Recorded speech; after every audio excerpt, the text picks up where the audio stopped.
Bonjour tout le monde, c'est Eric. Aujourd'hui, nous nous retrouvons pour un petit avant-après d'une de mes photos. Donc, nous allons passer de ceci à cela. Donc, nous voici dans Lightroom. Je vais commencer direct par, comme d'habitude, la correction d'objectif. Ensuite, je vais aller dans les détails. Donc, comme d'habitude, je zoome assez fort. Là, je vais diminuer les gains. Et en maintenant la touche Alt, je vais accentuer les détails.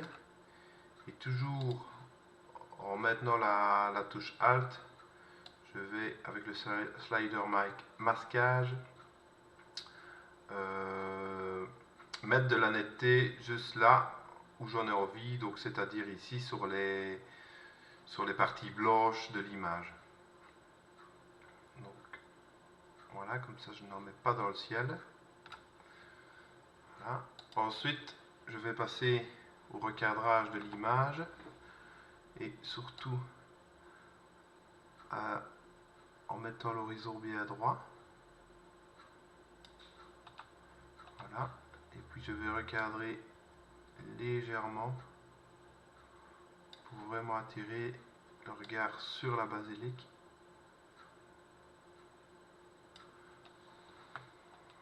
Voilà.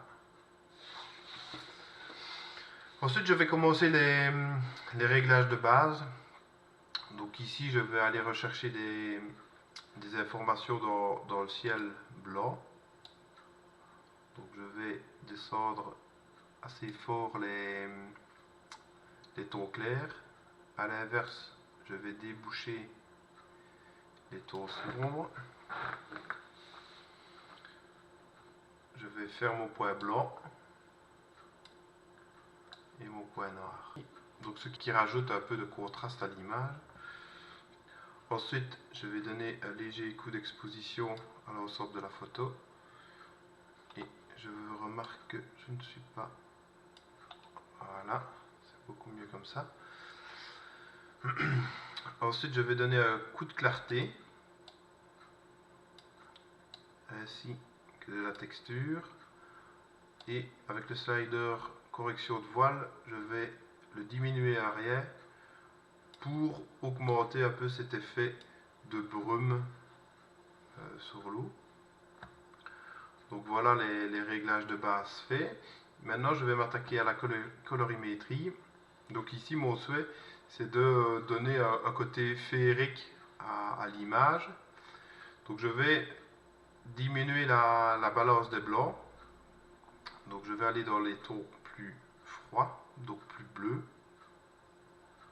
Donc je vais légèrement descendre et je vais rajouter ici avec le slider tête un peu de magenta léger. Ensuite, je vais aller dans la fenêtre color grading qui marche très bien. Donc ici, vous avez l'effet qui va se faire sur les tons clairs. Donc je vais le mettre dans les magenta. Je vais donner un coup assez prononcé. Et à l'inverse, dans les tons sombres, je vais aller plutôt dans les bleus. Voilà. Vraiment. Voilà. Après, une fois que l'intensité, si vous voulez, est faite ici avec la bulle, on peut plus aisément régler les couleurs et vraiment essayer l'effet, la couleur qui nous plaira le mieux et qui concordera convenablement avec le reste de l'image. Donc moi ici, j'aime bien le bleu. Je vais diminuer à rien. Voilà. Et je vais jouer ici avec les magenta. Je vais d'ailleurs encore un peu accentuer l'effet.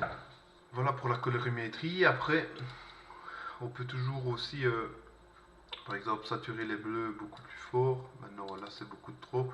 Ou à l'inverse, les désaturer. Moi, ici, je vais laisser les bleus ainsi. Ici, je vais juste saturer un peu plus les magentas. Et donner un petit coup dans les jaunes et les oranges pour que la ville ressorte un peu, pour que les couleurs orange de la ville ressortent un peu. Ici, pour donner encore un peu plus de profondeur et pour attirer le regard du spectateur, je vais jouer avec les filtres dégradés. Donc je vais de suite en faire un sur la basilique ici, que je place. Ensuite, je vais l'inverser pour que l'effet, si on appuie sur la touche O, on voit ici l'effet, où se situe l'effet. Donc je l'inverse et le contour progressif, je le mets à 100. Touche O pour tirer, puis ici je vais donner un coup sur l'exposition, déboucher les tons sombres et à l'inverse diminuer les hautes lumières.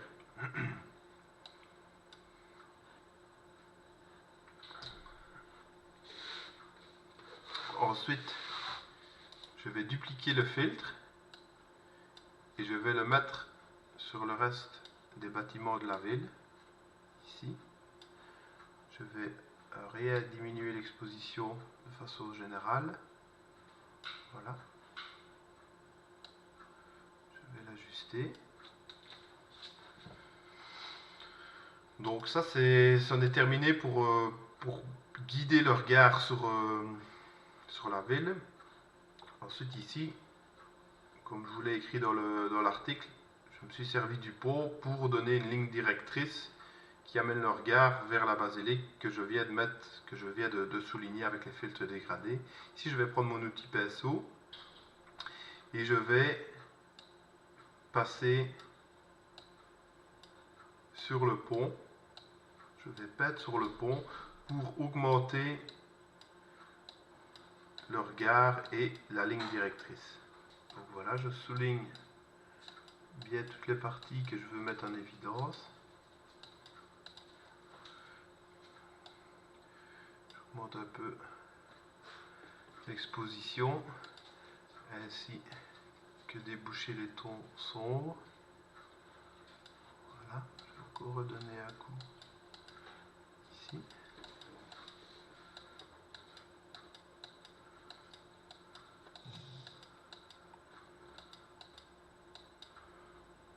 Voilà. Donc là, c'est un rien trop fort pour moi. Donc je diminue à rien. Voilà. Petite chose que j'ai oublié dans les filtres radio. Ici, j'ai envie que mon effet ne se fasse que sur la basilique et ne se fasse pas sur le ciel. Donc je vais ici dans le masque de gamme, je vais dans la luminance, puisque c'est sur ça qu'on va jouer. Ici nous avons les tons sombres et ici les tons clairs. Donc ici dans le masque de gamme, toujours en cliquant sur la touche Alt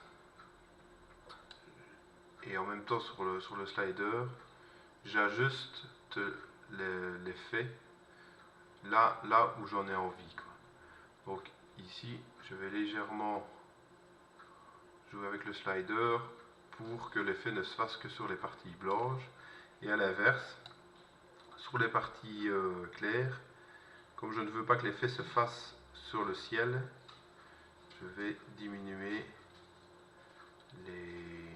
l'effet sur les tons clairs, quoi. Pareil ici.